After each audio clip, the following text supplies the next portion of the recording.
guys, pag-usapan lang natin guys ang media. Ayon guys sa media, cut din upcoming movie mabenta. Alden, bet ng pamilya ni Catherine Bernardo. Pangalawa guys, approvement. At pangalawang pogi points yan guys sa pamilyang Bernardo.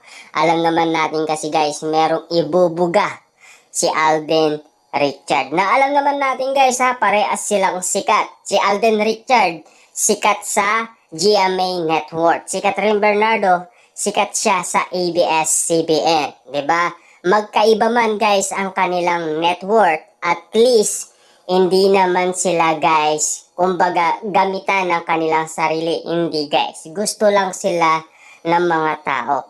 Maraming nagre-request yan guys. Noon pa man yan guys, 2023. Kaso nga lang kasi guys, si Alden Richard, meron lang siyang respeto umano sa magjowa. Na alam naman natin guys, baka pwede pang maayos. Kaya hindi siya nakikialam umano.